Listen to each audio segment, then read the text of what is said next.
నాకు పూర్వము ఈయనే వరములనిచ్చాడు, ప్రతిజ్ఞ చేశాడు. ఆ వరాన్ని ఇవ్వటానికి ఇప్పుడు సంకోచిస్తున్నాడు. ధర్మం అందరికీ మూలము. ఆ ధర్మాన్ని తప్పలేక, ధర్మాన్ని ఆచరించలేక ఇతను ఇలా బాధపడుతున్నాడు. నీవు చేస్తానంటే ఆ ధర్మాన్ని ఏమిటో నేను చెప్తాను. ఇలా మాట్లాడితే, ఏమిటమ్మా నన్ను అనుమానిస్తున్నావా? నాన్నగారు చెప్తే నేను చెయ్యనా? నువ్వు చెప్పితే చెయ్యనా?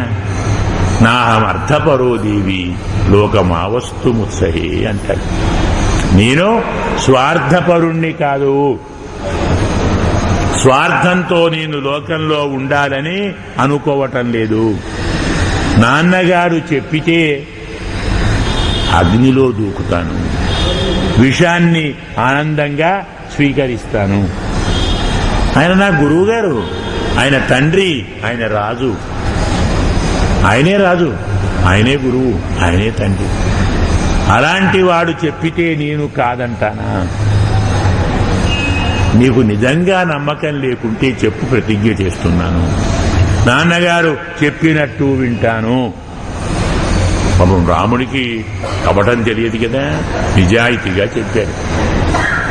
ఓహో, ఈ మహానుభావుడు నిజాయితీగానే ఉన్నాడు అని అప్పుడు తన మనసులోని మాటను చెప్పినది.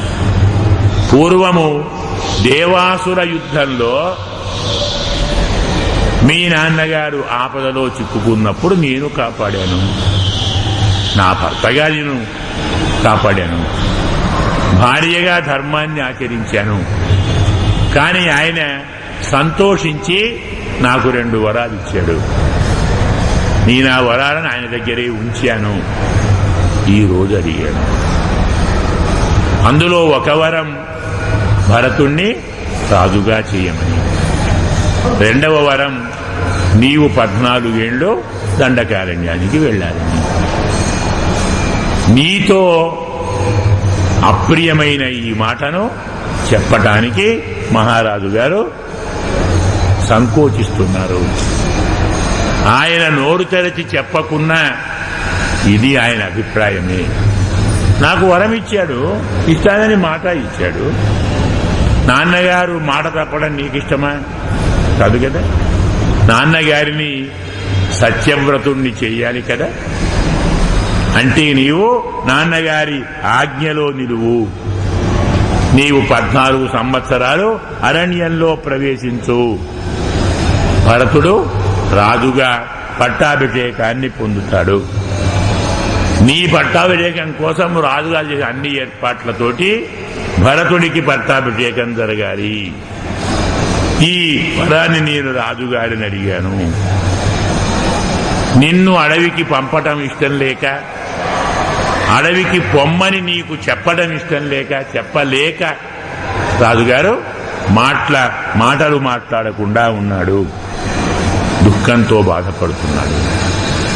నీవు ఆచరిస్తానంటే రాజుగారికి మనస్సు శాంతిని పొందుతుంది. మళ్ళీ మామూలు మహారాజు అవుతాడు. చాలా కఠినంగానే మాట్లాడింది కదా, నిర్దయగానే చెప్పినది. వాల్మీకన్నాడు నిర్లజ్జగా చెప్పింది, సిగ్గు లేకుండా చెప్పినది. ఆ మాట విన్న రాముడు నవివ్యతే, ఏ మాత్రం కలత చెందలేదు, బాధ చెందలేదు. ఒక క్షణం కూడా ఆలస్యం చేయలేదు. ఏవమస్తు, అలాగే కాని తల్లి, ఏవమస్తు గమిష్యామి వనం వస్తుమహం ఇత. అమ్మా, నువ్వు చెప్పినట్టుగా నేను అడవిలో ఉండటానికి హాయిగా వెళతాను. నీవు చెప్పినట్టుగా జడలు ధరించి, నారవస్త్రాలు ధరించి, నాన్నగారి ప్రతిజ్ఞను పరిపాలించి అడవికి వెళ్తాను. ఎలాంటి సందేహంతో పని లేదు. కానీ నాకొక్కటే డౌట్, ఈ మాట వారెందుకు చెప్పటం లేదు? మహారాజు గారు నాతో ఈ మాట ఎందుకు చెప్పటం లేదు? నన్ను చూస్తే ఆయనకు సంకోచం ఏమిటి? నేను పిల్లవాడిని, ఆయన అబ్బాయినే కదా, ఏమైనా చెప్పొచ్చు, ఎలాగైనా ఆజ్ఞాపించవచ్చు. నన్ను అభినందించి ఆశీర్వదించి నాన్న 14 ఏళ్ళు వెళ్ళిరారా అంటే ఆనందంగా వెళ్ళను. నాన్నగారు నాకెందుకు చెప్పటం లేదు అంటే, కైక నువ్వు దాన్ని పట్టించుకోకయా, అంతగా దాని గురించి ఆలోచించవలసిన అవసరము లేదు. అమ్మా ఇలా అడుగుతున్నానని నీవు కూడా కోపించకు. ఈ మాట కాస్త నాన్నగారితో వింటే బాగుండు కదా అనుకున్నాను. నాన్నగారు చెప్పకున్నా నేను అరణ్యానికి వెళుతాను. అతను నా హితమును కోరే మహానుభావుడు, గురువు, తండ్రి, రాజు. ఇలాంటి మహానుభావుడు చెప్పితే కాదంటానండి. అసలు అనటానికి అవకాశం ఏమైనా ఉందా? నా మనస్సులో బాధించేది ఒక్కటే, స్వయంగా ఆయన చెప్పలేదని.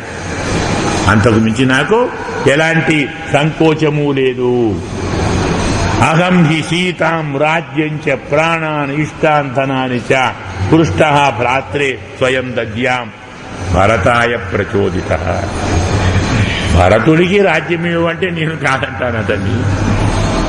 నేను కావాలంటే సీతను, రాజ్యమును, ప్రాణమును, ధనమును, ఏం కావాలంటే అవన్నీ నాన్నగారు చెప్పితే సంతోషంతో భరతునికి ఇస్తాను. ఇందులో బాధపడేదే ఉంది? ఎవరికి ఇస్తున్నాను? నా తమ్ముడికే కదా. నా తమ్ముడికి నేను ఇస్తున్నాను, సంతోషంగా ఇస్తాను. ఈ విషయం నాన్నగారికి తెలవదా? నాన్నగారికి ప్రీతి కలిగించటానికి, నాన్నగారి ప్రతిజ్ఞను పరిపాలించటానికి అలాగే ఆచరిస్తాను. మొదలు నీవు ఊరడిల్లు. నీ మనస్సులోని సంకోచాన్ని పూర్తిగా విడిచిపెట్టు. మహారాజును కూడా ఓదార్చు. భర్త దుఃఖంలో ఉన్నప్పుడు ఓదార్చగలవారెవరు? భార్య కదా. అందులో నీవు ఆయనకు ప్రియురాలవు. అందుకే నీవు అతన్ని ఓదార్చు. ఇప్పుడే మేనమామ గారింటి నుంచి భరతుడిని తీసుకొని రండి. భరతునికి వెంటనే రాజ్య పట్టాభిషేకం చేస్తాను. నేను ఇప్పుడే దండకారణ్యానికి వెళతాను. నీకు ఎలాంటి సందేహంతో పని లేదు. ఇంత బాగా రాముడు చెప్తే కైక పొంగిపోయింది. భర్త ఒప్పుకోలేదు, కానీ పిల్లవాడు ఒప్పుకున్నాడు. చాలు, పొయ్యిది వాడే కదా. ఆయన కాదన్నా ఆయన పోతానంటాడు. ఇంకేం కావాలి? నా కోరిక నెరవేరినదన్న ఆనందంతో ఆమె వనవాసానికి కావలసిన అన్ని ఏర్పాట్లు చేయటం మొదలుపెట్టింది. అలాగే చేస్తాను నాయన, భరతుణ్ణి తెప్పిస్తాను, కానీ నీవు త్వరగా వనవాసానికి బయలుదేరు.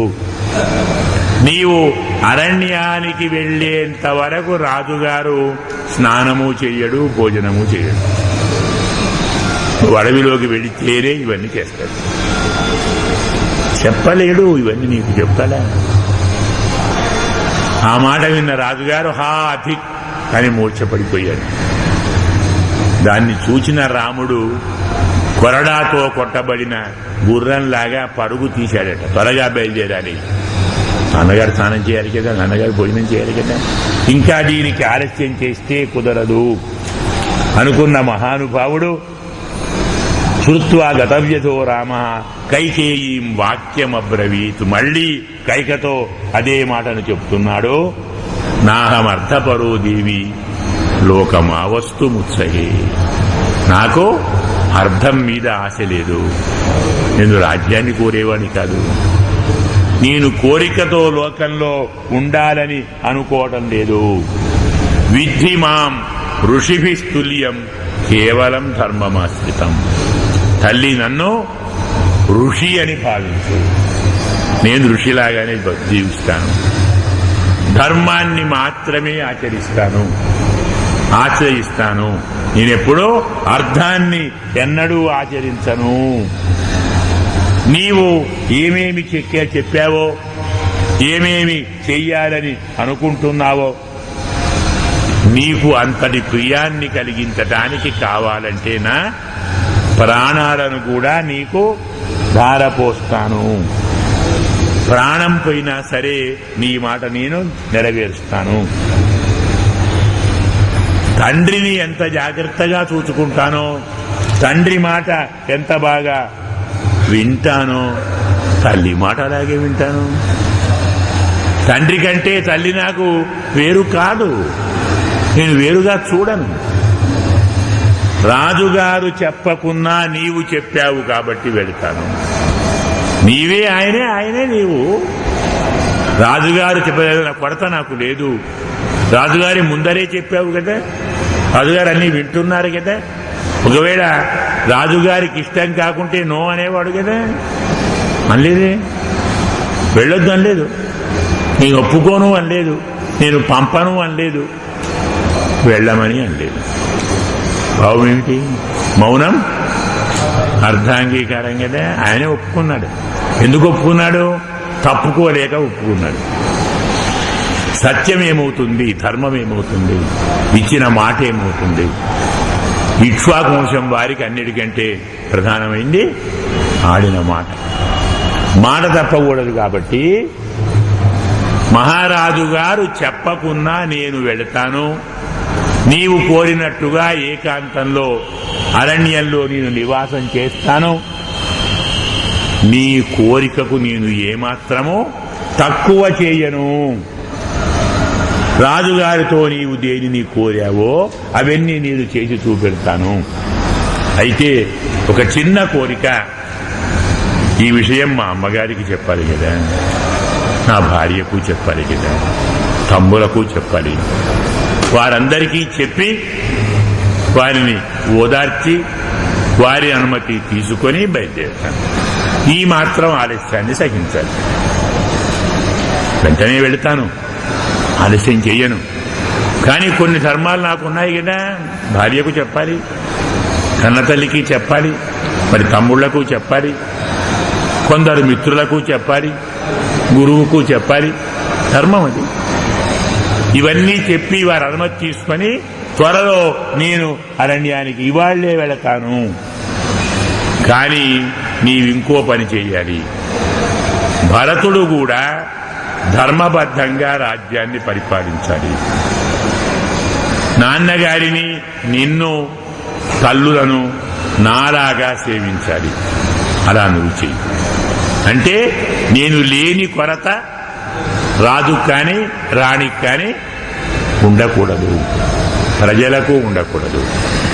ప్రజలు ధర్మబద్ధంగా పరిపాలించాలి. తల్లిదండ్రులను భయభక్తులతో సేవించాలి. ఇంత బాగా రామచంద్రుడు మాట్లాడుతుంటే శోకాత్ అశక్నువన వక్తుం ప్రరురోధ మహాస్వనం. దశరథుడు పెద్దగా ఎలుగెత్తి ఓరి ఏడ్చాడు. పాపం ఏమి చెప్పాలో తెలియలేక తండ్రి గారి పాదములకు నమస్కారం చేసి, తండ్రి మూర్ఛపోయి ఉన్నాడు, తాను త్వరగా వెళ్ళిపోతే నాన్నగారు మేలుకుంటారు. అమ్మ చెప్పింది కదా, నాన్నగారు త్వరగా లేవాలి. కాబట్టి ఈ మహానుభావుడు అలాగే నమస్కారం చేసి అంతఃపురం నుంచి బయటికి వెళ్ళాడు. ఆయన వెంట ఉన్నాడు లక్ష్మణస్వామి. కనుల నిండా నీళ్లున్నాయి, మనసు నిండా కోపం ఉంది, బుసలు కొడుతున్నాడు. నాకే ఛాన్స్ ఇస్తే వీడి సంగతి చూసేవాడిని అనుకుంటున్నాడు పాపం. కానీ ముందర రాముడు ఉన్నాడు, ఏం చేస్తాడు? కళ్ళ నిండా నీరు నింపుకొని అతని వెంట నడిచాడు. రామచంద్రుడు లక్ష్మణస్వామి పట్టాభిషేక భాండం కలశం పెడతారు కదా, దాని చుట్టూ ప్రదక్షిణం చేశాడు. ప్రేమతో ప్రదక్షిణం చేశాడు, కోపంతో కాదు, ఆసక్తితో చేశాడు. చాలా మంది ఆసక్తి ప్రదర్శనం చేశాడు అనగానే అర్థం ఏం చెప్తారు? అయ్యో పట్టాభిషేకం నాకు కావలసింది కాలేదే, దీంతో వారికి చేస్తున్నారే అని మనసులో కొరత పెట్టు ప్రదర్శనం చేశాడని వ్యాఖ్యానం చెప్తారు. చేసేవాడా? రాముడు అలా చేస్తాడా? రాముడు అలా చేస్తాడా? ఆయన కాసే ఉందా?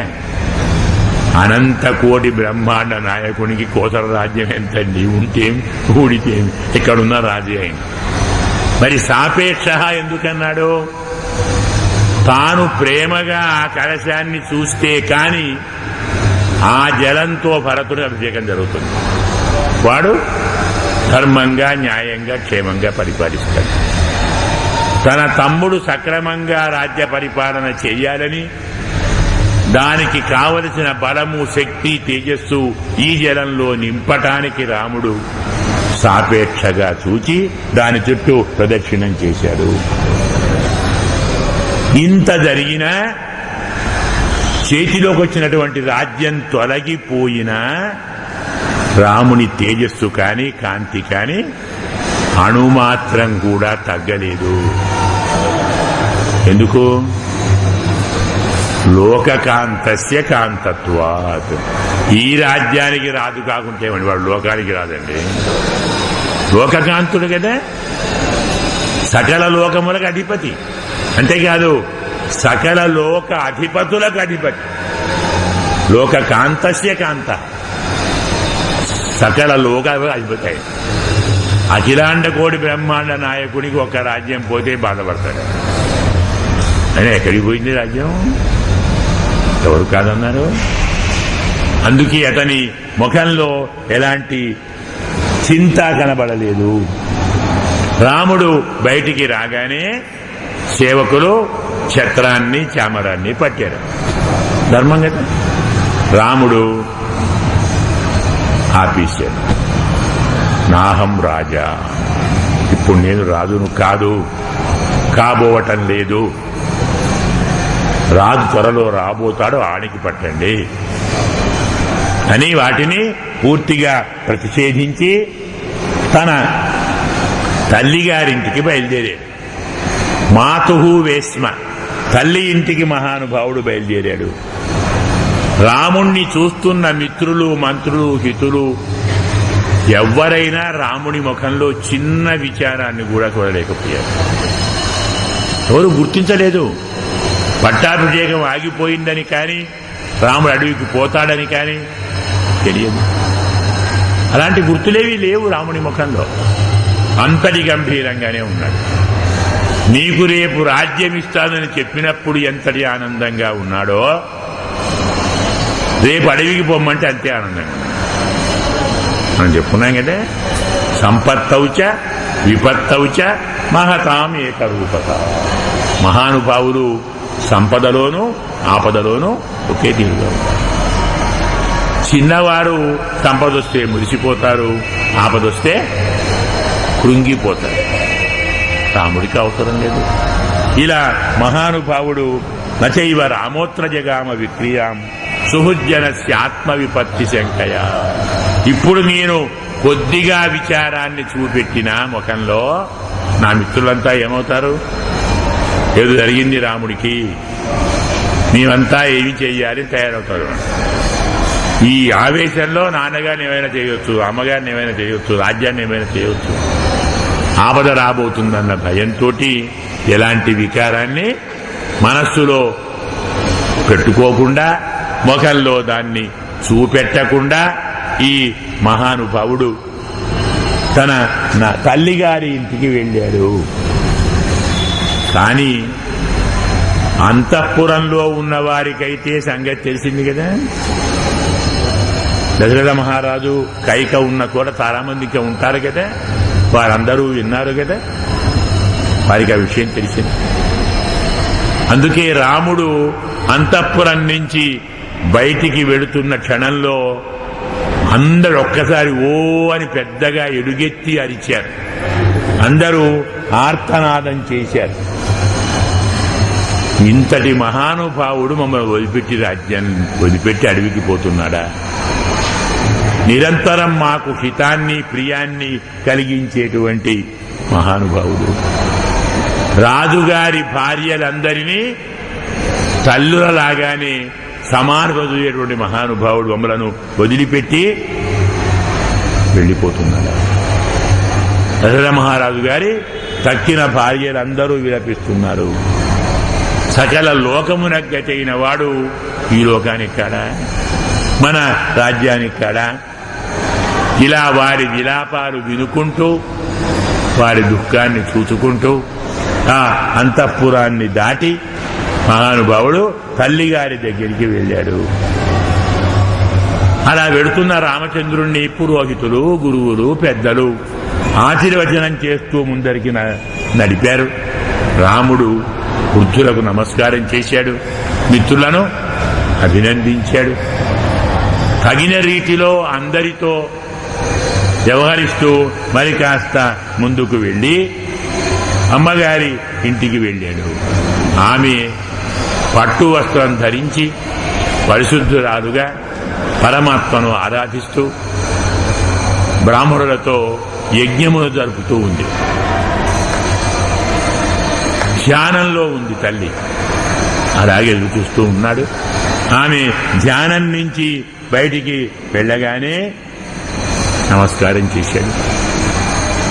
అతనికి ఉన్నత ఆసనాన్ని ప్రసాదించి ప్రాప్నుహి ఆయుష్య కీర్తించ, రాజ్యాన్ని ఆయుష్యాన్ని కీర్తిని పొందు, పెద్దల ఆశీర్వచనాన్ని పొందు అని చెప్పి చక్కని భోజనాన్ని తయారు చేసింది. కాబట్టి మరి తల్లి ఏం చేస్తుంది? పిల్లవాడు వస్తే భోజనం పెడుతుంది కదా. అలా ఉత్తమ భోజనానికి అతన్ని ఆహ్వానించింది. ఉన్నత ఆసనాన్ని ఇవ్వబోయింది, ఉత్తమ భోజనాన్ని ఇవ్వబోతే మహానుభావుడు రామచంద్రుడు వినయంతో చేతులు జోడించి తల్లిగారికి చెప్పాలి కదా, చెప్పకుండా ఉండలేడు. తల్లి గొప్ప ఆపద వచ్చింది, గొప్ప భయం నీకు కలుగుతుంది, నీవు దాన్ని తెలుసుకోలేకపోతున్నావు, ఇది నీకు దుఃఖాన్ని కలిగిస్తుంది, నీకు బాధను కలుగుతుంది. నేనిప్పుడు దండకారణ్యానికి వెళుతున్నాను. నా ఇష్టం కాదు, మహారాజు గారు భరతునికి రాజ్యం ఇస్తున్నారు, నన్ను అరణ్యానికి పొమ్మని ఆజ్ఞ ఇచ్చారు. నాన్నగారి ఆజ్ఞతో నేను అరణ్యానికి బయలుదేరి వెళుతున్నాను. ఒక్కసారి కౌసల్య నరికి వేయబడిన అరటి చెట్టులాగా కూలిపోయింది.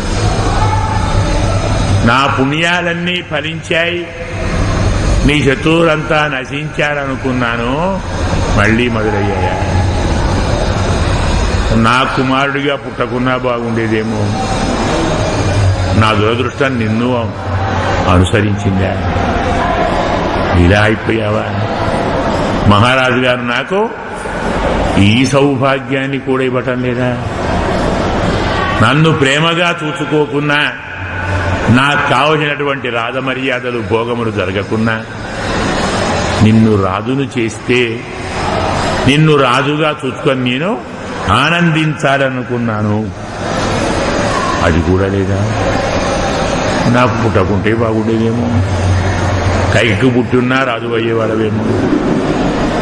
ఇంత దురదృష్టవంతురాలిన నేను, రాజుగారు నన్ను ఇంతగా ఇప్పుడు కూడా అవమానిస్తున్నాడా? ఇంతకాలం నిన్ను చాలా దుఃఖంతో పెంచాను, ఎప్పుడు ఈ కష్టాలు తొలగిపోతాయి, ఎప్పుడు నావాడు రాజవుతాడు, ఎప్పుడు నాకు మళ్ళీ పోయిన మర్యాద గౌరవం మళ్ళీ లభిస్తాయి అని చూస్తున్నాను. ఇంతటి భయంకరమైన వార్త వినటానిక నేను బ్రతికి ఉంది? ఈ వార్త విన్నా నేను మరణించలేదా? నాకు అంతా విషయం ఉందే, ఇంత మొండిదాన్నే, నా గుండె అంత వజ్రమా? ఇంత కఠినంగా నేను ప్రవర్తిస్తున్నానా? స్థిరంహి నూనం హృదయం మమాయసం, నా హృదయం ఉక్కు హృదయం. మరికొద్దిసేపట్లో పట్టాలు చేసుకునేటువంటి కుమారుడు అడవికి పోతాడని విన్నా హృదయం పగిలిపోలేదు, ఆగిపోలేదు. అంటే ఇదేం హృదయం? ఇది ఉక్కు హృదయం. ఇది కూడా నాకు దుఃఖాన్నే కలిగిస్తుంది. తపస్సు చేశాను, యజ్ఞములు చేశాను, దానములు చేశాను, ధర్మములు చేశాను, పరమాత్మను ఆరాధించాను. ఇన్ని చేసినా అనుకున్నప్పుడు మరణించే వరం నాకెవ్వరు ఇవ్వలేదు. ఎదురిచ్చా మరణం అంటాం మనం. ఎవరికుంది ఆ వరం? భీష్మునికి ఉంది. అయ్యో నాకు ఆ వరం లేదే, ఇన్ని చేశాను. పిల్లవాడికి ఇంతటి ఆపద వచ్చిందని విన్న తరువాత కూడా నేను ప్రాణాలు నిలుపుకొని ఇంకా ఉంటున్నాను. సరే, ఇందుకే బతికానేమో, అయినా బాధ లేదు, నేను కూడా నీ వెంట వస్తాను. అనువ్రజిష్యామి వనం త్వయైవ గౌడు దుర్బల. ఆవు ఎలా తన దూడ వెంట పెడుతుందో నేను కూడా నీ వెంట అరణ్యానికి వస్తాను. తల్లి కదా, హృదయం తట్టుకోలేదు, ఏవేవో మాట్లాడుతున్నాడు. ఆ మాటలన్నీ రాముడు వినగలడా? ఆయనకు అసుఖం, దుఃఖాన్ని కలిగించేది. ఆమె విలపిస్తూ ఉంది, ఆమెను ఓదార్చాలి. ఇలా విలపిస్తూ దుఃఖిస్తూ ఉన్నటువంటి కౌసల్యను చూచాడు. ఎవరు? లక్ష్మణస్వామి వెనక ఉన్నాడు కదా. ఇప్పటిదాకా ఆయనకు ఛాన్స్ రాలేదు, మౌనంగా ఉన్నాడు. ఇప్పుడు సపోర్ట్ లభించింది. అమ్మాయి ఏడుస్తూ ఉంది కదా, దానికోసం నేను పోతుందా మళ్ళా సపోర్టు లభించినది కాబట్టి లక్ష్మణస్వామి విజృంభించాడు. నేను కూడా ఈ ప్రతిపాదనను, ఈ వరాన్ని, ఈ సంఘటనను ఆమోదించటం లేదు. కైక, దశరథ మహారాజు ఇద్దరూ కపటంగా ప్రవర్తిస్తున్నారు. ముందుగా ప్లాను వేసుకొని ఇలా ప్రవర్తిస్తున్నారు. ఎందుకంటే నిజంగా వరం కైకకు ఇచ్చి ఉంటే దశరథ మహారాజు నిండు సభలో రాముడికి రాజ్యమిస్తానని చెప్పినప్పుడు ఆ వరం జ్ఞాపకం లేదా? దాన్ని ఆలోచించాలి కదా. ఆ మాట లేదే. మరి వశిష్ఠుడు జ్ఞాపకం చేయలేదే, మంత్రులు గుర్తు చేయలేదే, ప్రజలు గుర్తు చేయలేదే. భరతుడికి రాజ్యమిస్తానని మాట ఇచ్చాడా? అది లేదే. వరాలిచ్చాడని మాట ఇచ్చాడా? అది లేదే. ఎవ్వరికీ తెలియకుండా ఎలా జరిగినది ఈ సంఘటన? అందరికీ తెలిసి ఉంటే ఎందుకు వారు చెప్పరు? ఎవ్వరూ చెప్పకుండా నాన్నగారు సభలో మాత్రం మంచివారిగా పేరు తెచ్చుకొని అంతఃపురానికి వెళ్లి నా తప్పేం లేదు, కైక కోరింది ఇస్తున్నానని నాటకం ఆడుతున్నాడు. కైక కూడా బాగా డ్రామా ఆడుతుంది. ఇద్దరు కావాలని చేస్తున్నారు. ఇది నేను దీన్ని నమ్మను, అంతేకాదు సహించను. ఖనిష్యే పితరం వృద్ధం బాలభావేన సంస్థితం. ఎంత కోపం వచ్చిందంటే లక్ష్మణస్వామికి, నాన్నగారిని చంపేస్తాను. పిల్లవాడిలాగా చేస్తున్నాడే రాజా ఆయన.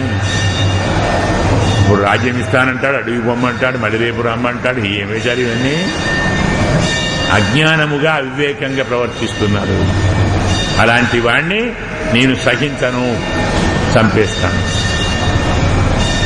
అంతేకాదు రాముని రాజ్యానికి ఎవరు అడ్డం వచ్చినా వారిని వధిస్తాను. రాముడు కాకుండా మరెవరు రాజుగా ఉంటారో చూస్తాను. నా శోభార్కౌ ఇమౌ బాహు నా ధను భూషణాయమే.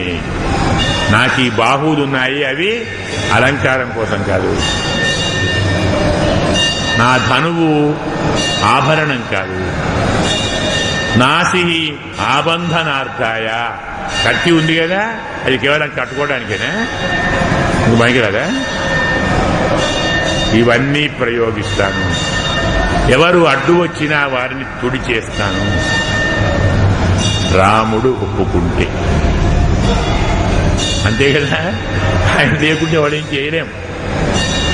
ఇలా లక్ష్మణస్వామి మాట్లాడుతుంటే అవన్నీ విన్న కౌసల్య కొంచెం తేరుకొని, నాన్న రామచంద్ర తమ్ముడేమో అంటున్నాడు, విన్నావా అంది. ఏమర్థమండి? అర్థమైంది కదా. తమ్ముడేమో అంటున్నాడు విన్నావా అంటే ఆమోదించురా బాబు అని. దేనికి ఆమోదించాలి? నాన్నగారిని చంపడానికే, రాజ్యాన్ని లాక్కోవడానికే. తల్లి మనస్సు ఎంతగా కలత చెందిందో ఆ ఒక్క మాట చెప్తుంది. ఇవన్నీ లక్ష్మణస్వామి మాట్లాడుతుంటే రాముడు, నాన్న నీవు ఇవన్నీ ఎందుకు మాట్లాడుతున్నావు? నేను ఒక్క మాట చెబుతాను, దాన్ని నీవు జాగ్రత్తగా వినవలసింది. నేను ధర్మ మార్గంలో ఉంటాను, ధర్మంగా నేను ప్రవర్తిస్తాను. పితురిహి వచనం కుర్వన్ నకశ్చిన్నామ హీయతే. తండ్రి మాట విన్నవాడు ఎప్పుడూ ఆపదలను పొందడు. పూర్వకాలంలోని వారందరూ తండ్రి మాటే విన్నారు. అసమంజుడు కూడా నాన్న మాట విని అరణ్యానికి వెళ్ళాడు. పరశురాముడు తండ్రి మాటతో తల్లినే సంహరించాడు. భృగు మహర్షి తన పత్నిని తండ్రి మాటతో తానే సంహరించడానికి ముందుకొచ్చాడు. ఇలా చాలా దృష్టాంతాలు. ఇవన్నీ చూపెట్టి తండ్రి మాటను వినటమే ధర్మము.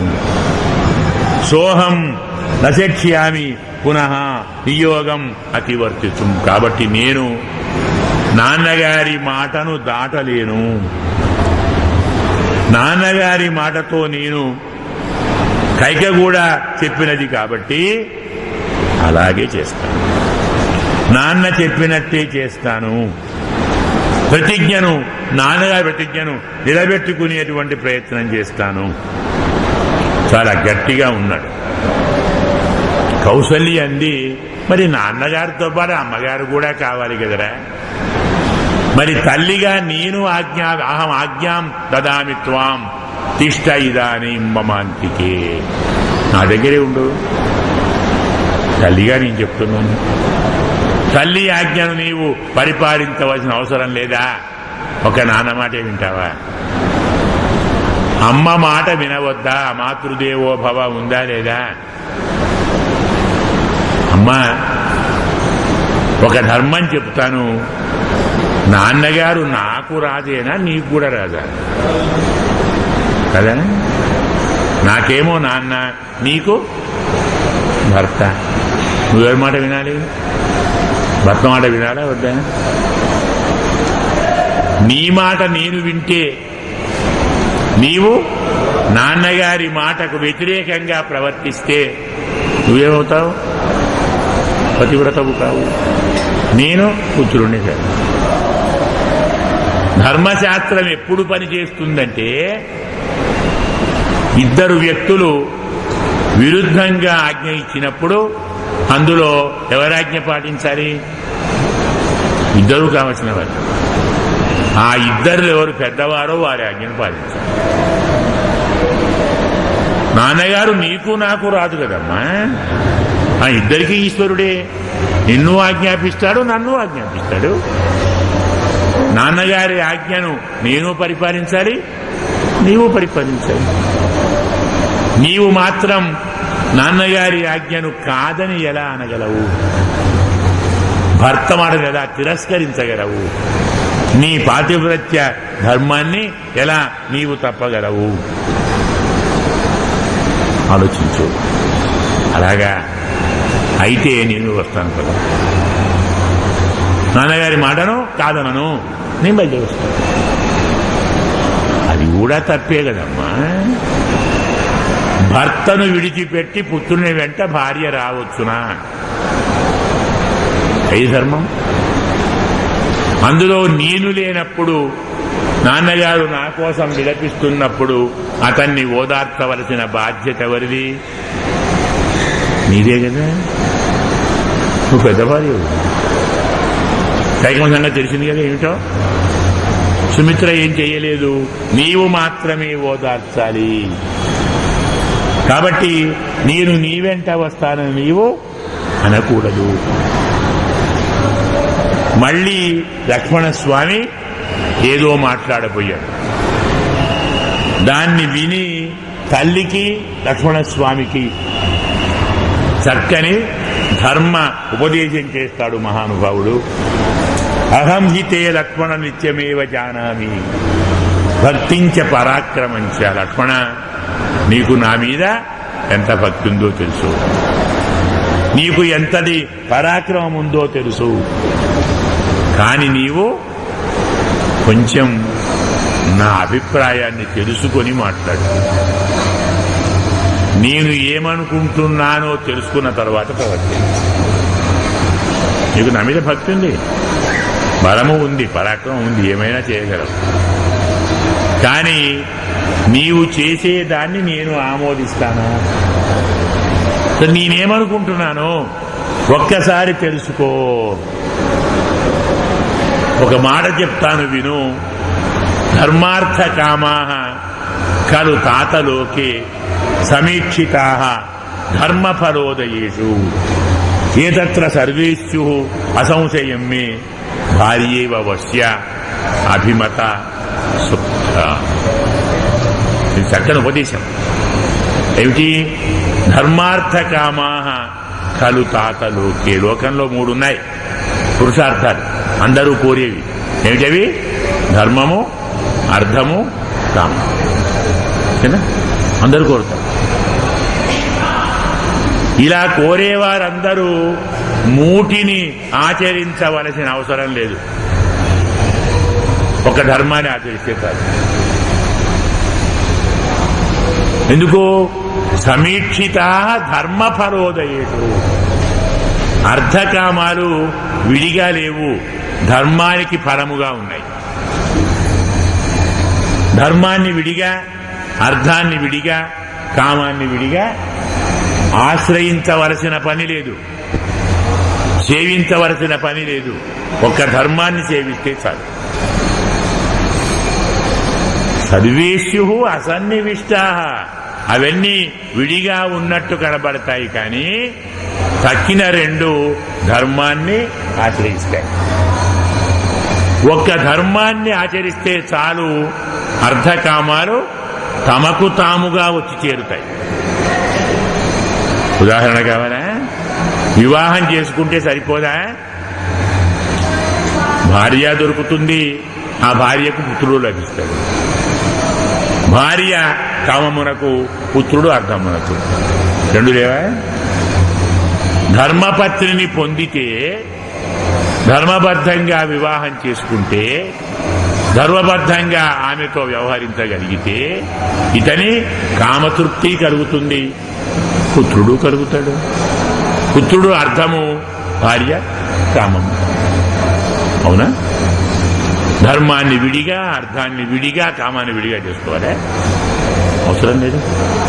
నేను అలాంటి వాణ్ణి. యస్మింస్తు సర్వే అసన్నివిష్టాః ధర్మో యతః స్యాత్ తదుపక్రమేత. అందుకే బుద్ధిమంతుడైన వాడు అన్ని ఎందులో ఉన్నాయో దాన్ని ఆశ్రయించాలి. ఒక్కొక్క దాన్ని ఆశ్రయించకూడదు.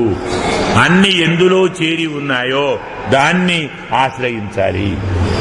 దేనివల్ల ధర్మం జరుగుతుందో, దేనివల్ల ధర్మానికి విఘాతం కలగదో, దేనితో ధర్మాన్ని మనం పాటించిన వాళ్ళం అవుతామో దాన్ని మనం ఆశ్రయించాలి. ధర్మాన్ని వదులుకొని కేవలం అర్థమే కావాలనుకుంటే అలాంటి వాణ్ణి లోకం ద్వేషిస్తుంది. అర్థము కాదని కామమే కావాలనుకుంటే లోకమంతా వాణ్ణి అసహ్యించుకుంటుంది.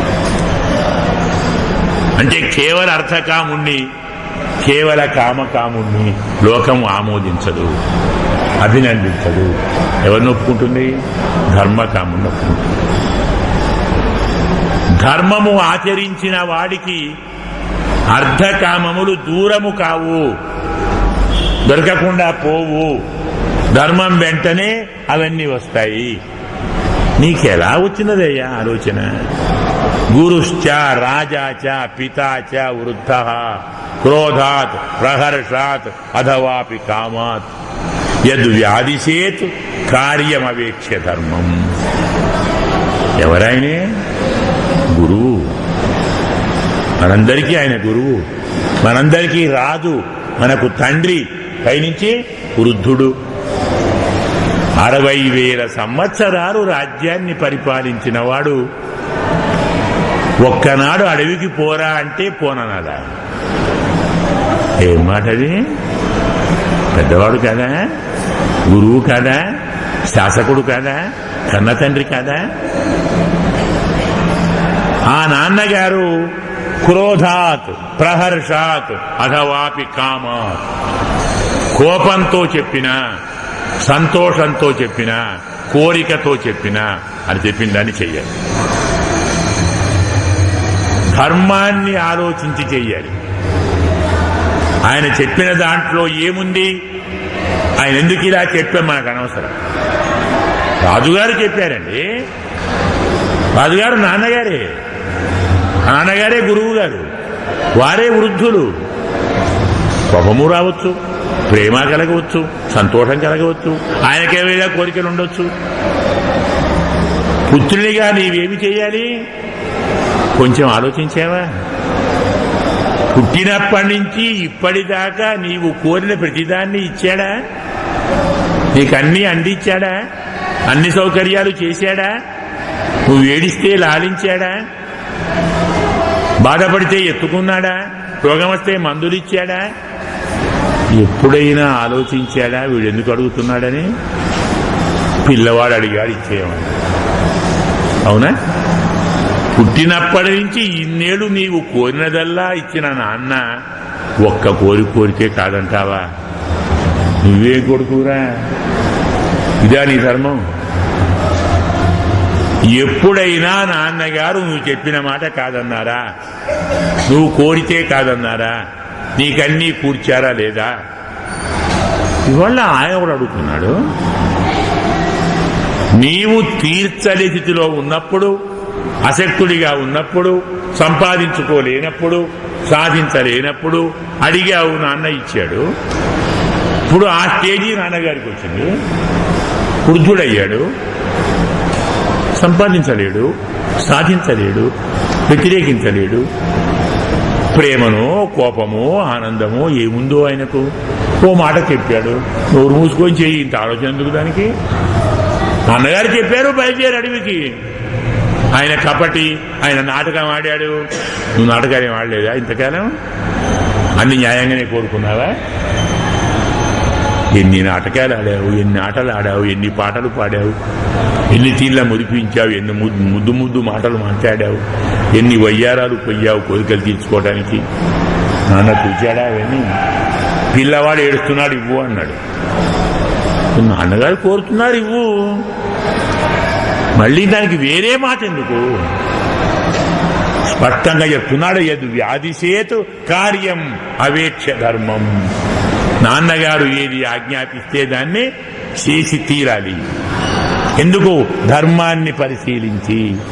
కష్టం న కుర్యాత్ అనుశంస వృత్తి. ఎంత నీచుడైనా ఇలా తండ్రి మాట కాదంటాడా? ఎవడండి తండ్రి మాట కాదనేది?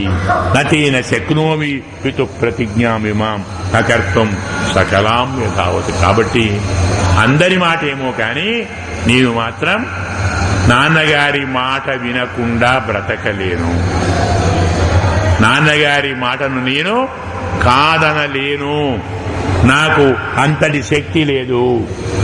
సస్యావయోస్తాత గురుర్నియోగ దేవ్యాశ్చ భక్త సగతిశ్చ ధర్మ. ఆయన నాకే కాదు కదా, నీకు నాన్నగారే కదా, ఇద్దరికీ నాన్నే. పోనీ ఆమెను అందామా, ఆమెకు భర్త. గారి మాటను అమ్మకేమో భర్త, మనకేమో నాన్నండి. అమ్మ కాదంటుందా? కొడుకు కాదంటాడా? మంత్రులు కాదంటారా? ప్రజలు కాదంటారు. రాదు ప్రజలకు రాదు. అమ్మకు భర్త, మాకు నాన్న. అతని మాటను ఎవరు కాదంటారు? తస్మిన్ పునర్జీవతి ధర్మరాజే విశేషత స్వే పది వర్తమానే. అలాంటి మహారాజు ధర్మాత్ముడై బ్రతుకుతున్నప్పుడు, అతను ఆజ్ఞ ఇస్తున్నప్పుడు ఎవరతను ఆజ్ఞను కాదంటారు? కాబట్టి అమ్మ ఆమోదించవమ్మా, నేను అడవికి వెళ్తున్నా, నా మాటకు నీవు కాదని చెప్పకు. వ్రతం పూర్తి కాగానే వచ్చేస్తా. ఎన్ని రోజులు? 14, 5, 9 మొదలైతే 9 అంతే. నడిపోతున్నానండి. 5, 9 అంతే. ఎందుకని? అవి పూర్తి కాగానే వస్తాను. ఇలా చేస్తే నీకు కీర్తి, నాకు కీర్తి, రాజుగారికి కీర్తి, కైకకు తృప్తి, రాజుగారికి ధర్మబద్ధుడన్న కీర్తి లభిస్తుంది, సత్యాన్ని తప్పనిదనిపిస్తుంది. కాబట్టి ప్రసాదయన్ నరవృషభాస మాతరం పరాక్రమాత్ జిగమిషురేవ దండకాన్. అమ్మను బతిలాడాడు, ప్రసన్నం చేశాడు. అరణ్యానికి వెళ్లాలని నిశ్చయించుకున్నాడు. బాగా పరితపిస్తున్నటువంటి తమ్ముణ్ణి ఓదార్చాడు. చకార తాం హృది జననీం ప్రదక్షిణం. తమ్ముడితో కలిసి తల్లికి ప్రదక్షిణం చేశాడు. అంటే ఇక నేను బయలుదేరి వెళతాను అని అర్థం. అదతం వ్యధయాదీనం సవిశేషం అమర్షితం సరోషమివ నాగేంద్రం రోష విస్ఫారితే క్షణం. లక్ష్మణస్వామి మాత్రం బుసలు కొడుతున్నాడు. రోష విస్ఫారితే క్షణం. కోపంతో కనులు బాగా విచ్చుకున్నాయి. నిట్టూరుస్తూ ఉన్నాడు. అతనికి ధైర్యాన్ని కలిగించటానికి రాముడు చెప్తున్నాడు, నాయన దుఃఖాన్ని, కోపాన్ని అన్నీ తగ్గించుకో. నా అభిషేకానికి ఏవేవి ఏర్పాటు చేశారో వాటినన్నీ తిప్పేసేయి. అభిషేకం ఆపడానికి నీవు ప్రయత్నించు. నా అభిషేకంతో ఎవరి మనస్సు పరితపిస్తుందో వారికి శాంతి కలగాలంటే మొదలు ఆ పని చేయాలి. పట్టాభిషేక సంభారాలన్నీ ఆపేసేయండి. ఆ వార్త ఆమెకు పోతుంది. రాముడు మాట తప్పటం లేదు, పట్టాభిషేకం ఆపేశాడు, కొంచెం తృప్తి కలుగుతుంది. ఎందుకంటే అమ్మగారు కానీ నాన్నగారు కానీ నా గురించి ఒక్క క్షణం దుఃఖించినా నేను సహించలేను. తస్యాహ శంకామయం దుఃఖం ముహూర్తమపి నోత్సహే. ఆమె అనుమానాన్ని, ఆమె దుఃఖాన్ని నేను ఒక్క క్షణం కూడా సహించలేను. నేనెన్నడూ తెలిసి కానీ తెలియక కానీ వారికెన్నడూ అప్రియం నేను చెయ్యలేదు. రాజుగారు సత్యము, రాజుగారు సత్యాభిసంధుడు. అలాంటి మహానుభావుని మనస్సును మనమెందుకు చిన్నబుచ్చాలి? మనము సత్యాన్ని పాటిస్తాం. వెంటనే నేను అరణ్యానికి వెళుతాను. రాజుగారి కూతురు అంటే కైక కృతకృత్యురాలవుతుంది. త్వరగా భరతునికి పట్టాభిషేకం చేస్తుంది. నేను నారవస్త్రాలు ధరించి అరణ్యానికి వెళితే కైకమ్మకు మనస్సుకు ఆనందం కలుగుతుంది. ఆమెకెందుకు ఇలాంటి బుద్ధి కలిగిందో ఆలోచించే హక్కు మనకెక్కడిది? అమ్మ ఓ మాట చెప్పింది, నాన్న అడవికి పోరా, పోదాం. ఎందుకు చెప్పావు అడిగే హక్కు మనకెక్కడిది? ఏమో ఏమనుకుంటుందో ఆమె, నాకు మేలు కోరి అడిగిందో ఏమో. ఇదే మాటను, ఇదే గాథను మనకు ఒక మహాకవి ఉన్నాడు, ఒక రాజుగారు. ఏమంటారు ఆయన? భోజరాజు అంటారు. మంచి సంస్కృత పండితుడు, నిజమైన కవి. రాజ్య పరిపాలన చేస్తూ కూడా కావ్యాలు రాశాడు. ప్రశాంతంగా ఉండేవాడు. అతను రామాయణాన్ని రాశాడు. చెంపూ రామాయణం అనే గ్రంథం రాశాడు. అంటే గద్యములు పద్యములు రెండు ఉన్నాయి అందులో. ఈ ఘట్టాన్ని ఆయన అద్భుతంగా వర్ణిస్తాడు. కైక రామునితో నువ్వు అడవికి పోరా నాన్న, రాజ్యం భరతునికి ఇవ్వు అనగానే ఎగిరి గంతేజీ రెండు కాళ్ళు పట్టుకున్నాడు కైక. అమ్మా నీకు మరీ నా మీద ఇంత ప్రేమ, లోకం చూసేవారందరికీ ఏమనిపిస్తుందో కానీ నాకు మాత్రం బాగా అర్థమైంది, నీ కన్న కొడుకు కంటే నా మీదే ప్రేమ ఎక్కువ. నీకు నా మీద పక్షపాతం ప్రకటించబడింది. ఎందుకయ్యా అంటే చక్కని మాట చెప్తాడు రాముడు. వనభువి తనుమాత్రత్రాణం అజ్ఞాపితం నః సకల భువన భార స్థాపితో వత్సమూర్తిని తదిహ సుకరతాయాం ఆవయోస్తర్కితాయాం మైపతది గరీయా నంబతే పక్షపాత. అమ్మ నువ్వేం కోరావమ్మా? నాకేం చెప్పావు? నాన్న రామచంద్ర నీవు అడవికి వెళ్ళు, అడవిలో నిన్ను నీవు జాగ్రత్తగా కాపాడుకో, అంతే కదా. నా శరీరాన్ని మాత్రం క్షేమంగా కాపాడుకునే బాధ్యత నాకు ఇచ్చావు, ఇంతే నా మీద చెప్పింది. తమ్ముడికి ఏం చేశావు? మొత్తము రాజ్యాన్ని కాపాడమని చెప్పావు. ఏది కష్టం అండి? ఇదే అదే. శరీరాన్ని మాత్రం కాపాడుకొని నాకు చెప్పి రాజ్యభారం మొత్తం తమ్ముడిని నెత్తిన వేశావంటే నీకు ప్రేమ ఎవరు ఎక్కున్నట్టు. నాకు బరువు తగ్గించావు, అని బరువు పెట్టావు కదా. ప్రేమ ఎవరి మీద? నా మీదే కాదు అంటాడు మహానుభావుడు. ఈ భావమే కైక కోరినది, తల్లిగా కోరినది. ఎందుకు కోరిందో మనకెందుకు, చేతాం, ఆమె చెప్పినట్టే విందాం. ఈ భావం ఆమెదా? ఆమెకి ఇంకొకరు చెప్పారా? భర్తతో కలిసి సంప్రదించిందా? ఎందుకు నాటకాలు ఆడారా, కోతలు కోసారా, అధర్మ? ఎందుకు ఇవన్నీ? తల్లి అడిగినది పిల్లవాడు చేస్తాడు, అంతే. వేరే చర్చ ఎందుకు? ఆమె ఎందుకు అడిగింది మనకు అనవసరం. నా కొడుకు రాజు కావాలి, రాముడు బయటికి వెళ్ళాలి, వెళుదాం. రాజే వాడే, కానీ తమ్ముడే వాడు రాజయ్యేది. శత్రువా? వాడు నాకు తమ్ముడే కదా. తమ్ముడు రాజు అవుతాడు, తల్లి రాజమాత అవుతుంది. నాకు ఆనందం.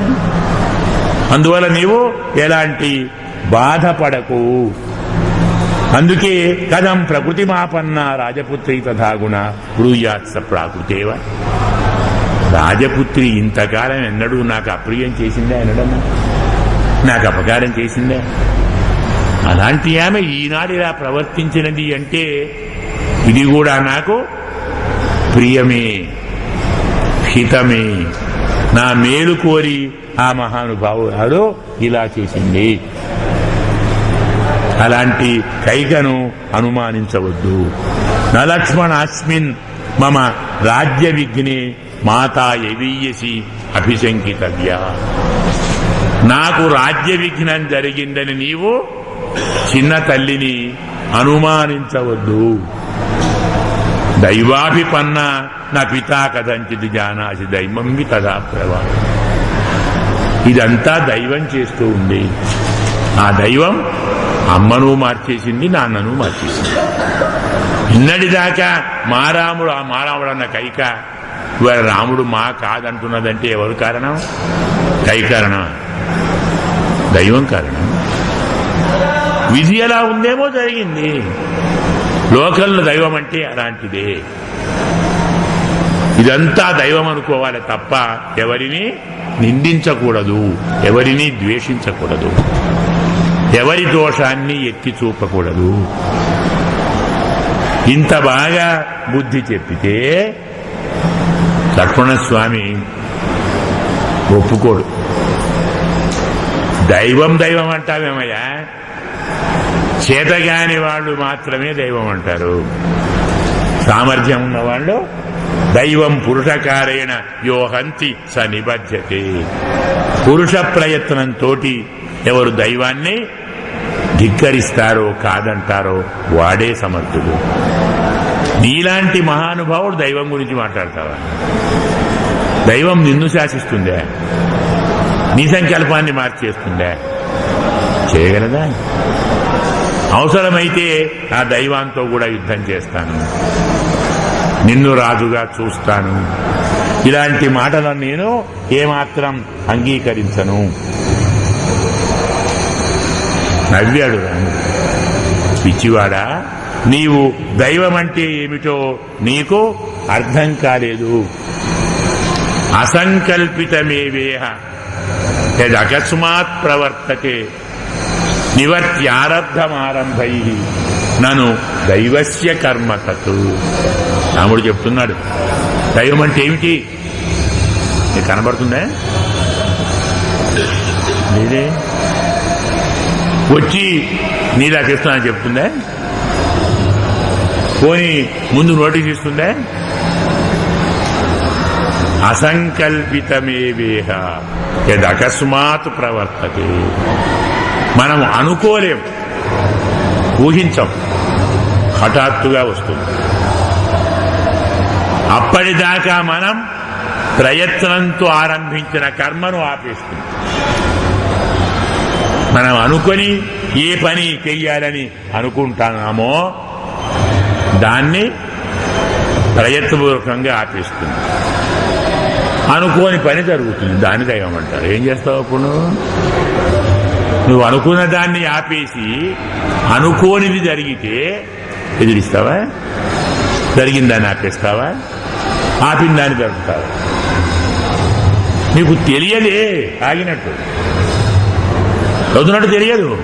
అమాంతం పెడుతుంటావు, కారు దారికి నిలబడతావు. ఏం చేస్తావు? దైవాన్ని తింటావా? యుద్ధం చేస్తావా? నువ్వు పడతావో తెలుసా? ముందు పడాలని పడ్డావా? నువ్వు పడదాం అనుకున్నావా? నడిచిపోవాలని అనుకున్నావు, రూముకు పోవాలనుకున్నావు, ఇంటికి పోవాలనుకున్నావు, గట్టిగా కాళ్ళు పెడుతున్నావు, చేతిలో కట్టే పట్టుకున్నావు, కట్టే జారింది, కాలు జారింది, అడంబడు. కట్టే జారుతుంది, కాలు జారుతుంది, పడతాను అనుకున్నావా? ఓ దైవం నీకు చెప్పిందా పడతావని? నీ నడకను ఆపింది, నీ సంకల్పాన్ని ఆపింది, నీ ప్రయత్నాన్ని ఆపింది, నిన్ను పడేసింది. హఠాత్తుగా పడ్డావు, ఏం చేయాలి? కర్మ అనుకోవాలి, ఇంకేం లేదు. అంత గురించి ఎదిరించలేవురా దైవాన్ని, తెలియకుండా చేస్తాడురా. నువ్వు చేసే ప్రయత్నాన్ని ఆపేస్తాడు. అనుకోకుండా నీకు ఇలాంటివన్నీ జరుగుతాయి. కాబట్టి దైవాన్ని ఎదిరిస్తాననే మాట అవివేకము మాట. అందుకోసం ఆ ప్రయత్నంలో నీవు ఉండకు. యుద్ధం చేస్తాననకు. నాన్నను చంపుతాను, అమ్మను చంపుతాను, మిత్రులను చంపుతాను. ఏం పనిది? దైవాన్ని చంపుతావా? ఆజ్ఞాపించింది వాళ్ళు. కాబట్టి నాన్నగారి మాటను విందాము. ఉవాచ పితోర్వచనే వ్యవస్థితం నిబోధ మామేష సౌమ్య సత్పథ. ఇదే ఉత్తమ మార్గము. నాన్నగారి మాటలోనే ఉండాలి, నాన్నగారి మాటనే వినాలి. ఇంతకు మించి వేరే మార్గమేదీ లేదు. రాముడు ఇంత గట్టిగా వ్యవహరిస్తుంటే మరి కౌసల్య ఏం చేస్తుంది? రాముడితో ఎన్నడూ దుఃఖాన్ని చూడలేదు. అందరికీ నచ్చినవాడు, అందరికీ ప్రేమగా ఉంటాడు. ఇలాంటి రాముడే అడవికి పోతే ఇక లోకంలో ఎవరండి బాగుండేది? అందరూ కోరుతున్నారు, అందరూ స్తోత్రం చేస్తున్నారు, అందరికీ నాయకుడిగా ఉన్నాడు. అలాంటి రాముడే అడవికి పోతే ఇక ఎవడు బాగుండేది? ఎవడిలా ఉంటాడు? నూనంతు బలవాన్ లోక కృతాంత పరికర్షతి. లోకంలో దైవమే చాలా బలీయము. మానవ ప్రయత్నం నిష్ఫలంగా ఉంటుంది. నాకు ఇంతటి ఆయాసాన్ని, దుఃఖాన్ని కలిగిస్తుంది. అగ్నిహోత్రుడు అడవిని దహించినట్టుగా నా మనస్సును ఈ వృత్తాంతం దహిస్తూ ఉంది. నన్ను కూడా వెంట తీసుకొని పోరా. నన్ను నీవెందుకిలా, నన్నెందుకు బాధ పెడతావు, నువ్వెందుకు బాధపడతావు? నాన్నగారి మాట తప్పకుండా వినాలి అనుకుంటే అడవికి వెళ్ళు, వెంట నేను కూడా వస్తాను. నన్ను కూడా నీ వెంట తీసుకొని వెళ్ళు. తథాహి రామం. ఇంత చెప్పితే అమ్మ అనకూడదు కదా తల్లి. ఏ స్థితిలోనూ భార్య భర్తను విడిచిపెట్టకూడదు. అందులో భార్య ఆపదలో ఉన్నప్పుడు భర్త కాపాడుతాడు, భర్త ఆపదలో ఉన్నప్పుడు భార్య కాపాడాలి. ఇప్పుడు మహారాజు గారు ఆపదలో ఉన్నాడు, అమ్మతోటి ఆయనే బంధించబడ్డాడు. అతనుగా ఏమీ చెయ్యలేడు. ఎలాంటి నిర్ణయాన్ని తీసుకోలేడు. అతను పరాధీనమయ్యాడు. నన్ను పంపడం ఇష్టం లేదని చెప్పలేడు. నిన్ను లేకుండా బ్రతకలేడు. కైక మాట కాదనలేడు. రాజుగా శాసించను లేడు. ఎంత కష్టం వచ్చిందమ్మా నాన్నకు. ఇంత కష్టంలో నాన్న ఉంటే నువ్వు వదిలిపెట్టి వస్తావా? భార్యగా న్యాయమేనా? భర్త కష్టంలో ఉంటే భార్య భర్తను విడిచిపెట్టి పుత్రుని వెంట పోతే ఏమంటారండి అందరూ? ఒప్పుకుంటారా? సుఖంగా ఉన్నంతకాలం భర్తతో ఉంది, ఆపద రాగానే కొడుకుతో పోయింది. ఏమేం భార్య? నీ భార్య ధర్మానికి భంగం వస్తుందా రాదా? కాబట్టి న్యాయం కాదు. ఆపదలో, దుఃఖంలో, కష్టంలో భర్తను సేవించిన వారే ఉత్తమ భార్య. నేను లేనప్పుడు నా కోసం పరితపిస్తున్నటువంటి నాన్నగారిని ఓదార్చే ధర్మం నీది, సేవించే బాధ్యత నీది. అతను ప్రాణం విడవకుండా నిలబెట్టుకునేలా చేసే బాధ్యత కూడా నీదే. నా వియోగాన్ని నాన్నగారు తట్టుకోలేరు, నాకు తెలుసు. ఇప్పుడు నీవు కూడా నా వెంట వచ్చావనుకో, ఆయన బతుకుతాడా? పెద్ద భార్య లేక, ఇష్టమైన కొడుకు లేక ఉంటాడా? ఇది నువ్వు కోరుతావా? నాన్నగారు బాగుండొద్దా? నీ భర్త బాగా ఉండొద్దా? నీ భర్తను బ్రతికించుకోవటానికి, సేవించటానికి, ఓదార్చటానికి, కష్టం నుంచి తప్పించటానికి నీవు అతని వెంట ఉండు. ఎంతసేపమ్మా?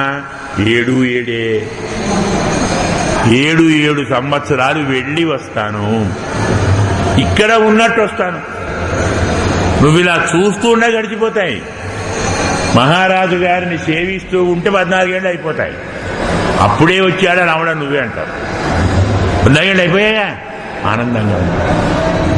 ఆ రోజు గురించి ఆలోచించు, వచ్చే రోజు గురించి ఆలోచించు, పోయే రోజు గురించి బాధపడకు.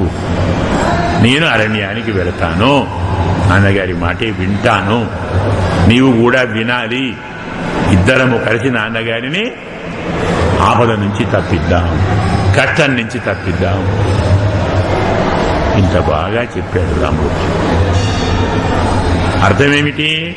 నువ్వు ఎన్ని చెప్పినా నేను మాత్రం మానను అన్నాడు కదా. వనవాసానికి వెళ్ళి తీరుతాను అన్నాడు. ఇలా నిశ్చయంగా ఉన్నటువంటి మహానుభావుణ్ణి, రాముణ్ణి చూచి బభూవచ స్వస్త్యేనాభికాంతి. ఎలాగూ వెళ్తాడు, ఆగడు. ఇప్పుడు ఏం చేయాలి? అలా వెళుతున్నటువంటి రామచంద్రునికి మంగళాశాసనాలు చెయ్యాలి, అంటే ఆమోదించాలి. ఆ రీతిలో తల్లి మంగళాశాసనం చెయ్యటానికి తాను పూనుకుంది. పరమాత్మను ఆరాధించి, నాన్న నేను నిన్ను ఆపలేకపోతున్నాను, నీవు అరణ్యానికి వెళ్ళాలని నిశ్చయించుకున్నావు, నేనేం చెయ్యలేదు కదా. ఎం పాలయతి ధర్మం త్వం ప్రీత్యాచ నియమేనంట సతే రాఘవచార్దూల ధర్మస్త్వాం అభిరక్షతు. ఇది మంగళాశాసనం. నీవు ప్రీతితో, ధైర్యంతో, నియమంతో ఏ ధర్మాన్ని పాలిస్తున్నావో ఆ ధర్మం నిన్ను కాపాడుతుంది. సతే రాఘవచార్దూల ధర్మస్త్వాం అభిరక్షతు. ఏభ్య ప్రణమసే పుత్ర. నీవు ఎవరెవరికి నమస్కారం చేస్తున్నావో వారందరూ నిన్ను అడవిలో కాపాడాలి.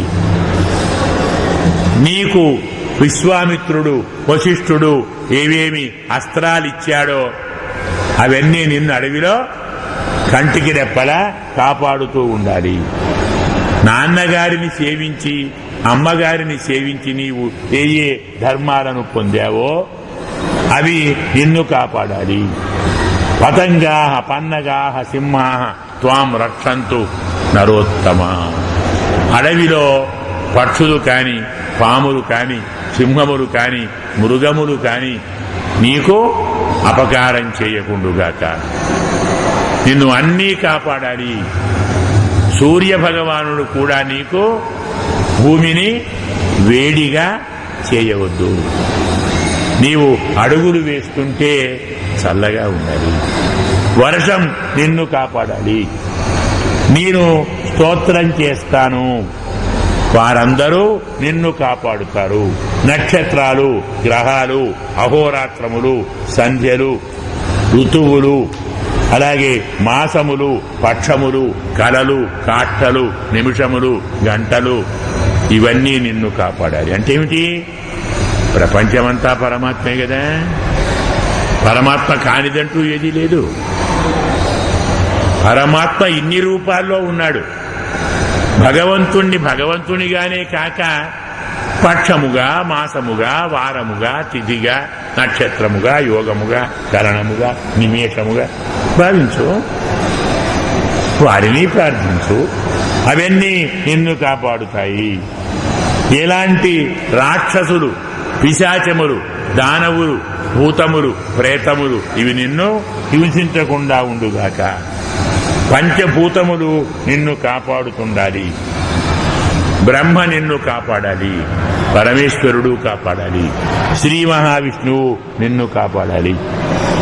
ఇతర దేవతలందరూ నిన్ను కాపాడాలి అని చెప్పి మంగళాశాసనం చేసి చక్కని హోమము చేయించి హవిస్సు ఇచ్చి ప్రసాదము ఇచ్చి రాముని చుట్టూ తాను తిరిగి ప్రదక్షిణము చేసి మంగళాశాసనం చేసి అక్షతలు చల్లితే తల్లి ఆశీస్సులు అందుకున్న రాముడు, లక్ష్మణుడు ప్రదక్షిణం ఆమెకు చేశారు. ఆమె పాదములకు అభివాదము చేశారు. ఆమె యొక్క అనుమతి పొందారు. మయార్పితా దేవగణా శివాదయ మహర్షయ భూతగణా సురారగా. నేను అర్చించినటువంటి దేవతలు, మహర్షులు, భూతములు, అలాగే రాక్షసులు, సర్పములు అన్నీ నీకు హితమును కలిగిస్తాయి, ప్రియమును కలిగిస్తాయి అని చెప్పి సరిగ్గా మాట రావటం లేదు గొంతులో నుంచి. కనులు నీరుతో నిండిపోయాయి. వెళుతున్న రాముణ్ణి తనివి తీరా చూడాలనుకుంటే రాముని ముఖం కనబడటం లేదు. ఎందుకు? మన నిండా నీళ్లున్నాయి. నీళ్లు నిండితే మొహం మనకు బయట కనబడుతుందా? మసగమసగా ఉంటుంది. అందుకే అశ్రు ప్రతిపూర్ణలోచన సమాప్య స్వస్థైనం యథావిధి. స్వస్తి వాచనాన్ని పూర్తి చేసుకుని ప్రదక్షిణం చాపి మనం చెప్పుకున్నాం కదా, ప్రదక్షిణం చేసినది మళ్లీ మళ్లీ రాముని దగ్గరికి తీసుకుని ఆలింగనం చేసుకున్నది. తల్లి ఇంత చక్కగా ఆశీర్వచనం ఇచ్చినది, అభినందనలు ఇచ్చినది కదా. ప్రదక్షిణము చేసి ఆశీర్వదిస్తే సరాఘవ ప్రజ్వలిత తయా స్త్రియా.